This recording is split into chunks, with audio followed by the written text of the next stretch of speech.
आज मिलादुन नबी है क्या सहाना ही नूर है। नूर वाला आ गया जिसका जे सारा ही नूर है।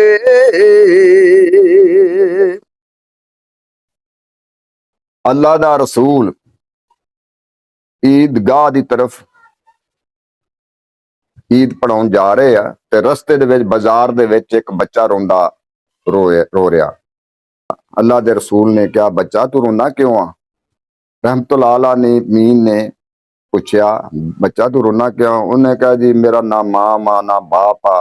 अज मेरा मां हुंदा बाप हुंदा मेरे फटे पुराने कपड़े आ है ते अगर वो हुंदा तो मैं नवे नवे कपड़े लेके देंदे ते मैं भी अज ईद पढ़ जांदा, ना कोई खाण नूं ते ना पीण नूं है। अल्लाह दे रसूल ईदगाह की तरफ नहीं गए, उथों बच्चे नूं उंगल फड़ के ते कर लियांदा। बीबी फातिमा नूं कोई बेटा मां मसन हुसैन दे ਜਿਹੜੇ ਨਵੇਂ ਕੱਪੜੇ ਆ ਨਾ ਉਹ ਜੋੜਾ ਇਹਨੂੰ ਪਹਿਨਾਓ, ਇਹਨੂੰ ਖਾਓ ਪਿਆਓ, ਇਹਨੂੰ ਨਹਾਲ ਕੇ ਤੇ ਇਹਨੂੰ ਜ਼ੁਲਫਾਂ ਇਹਦੀਆਂ ਸਵਾਰ ਕੇ ਤੇ ਮੈਨੂੰ ਇਹ ਨਾਲ ਟੋਰੋ ਮੇਰੇ।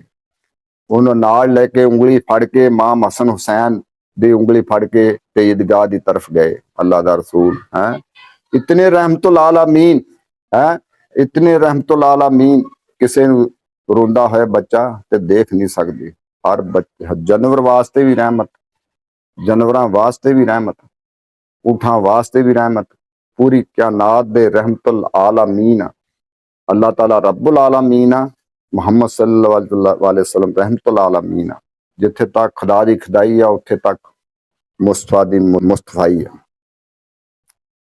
मुस्तफा जाने रहमत पे लाखों सलाम, शमाए बज़ में हिदायत बेनाखों सलाम।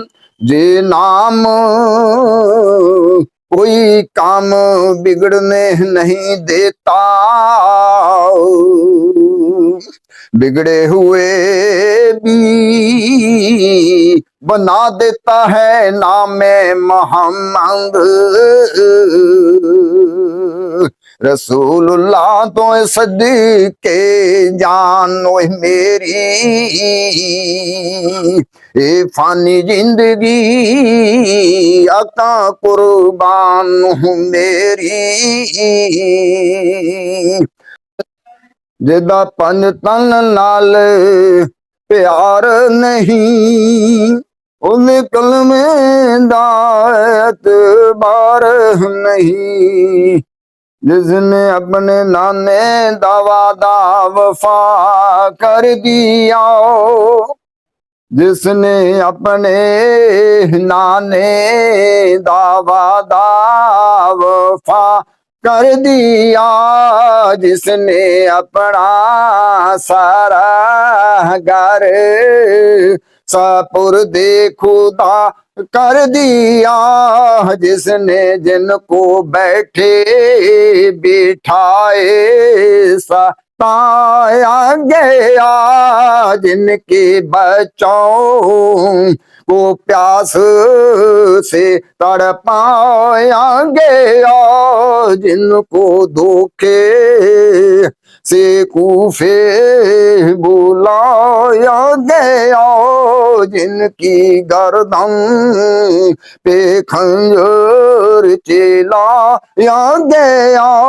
हो हुसैन इब्ने हैदर पे लाखों सलाम।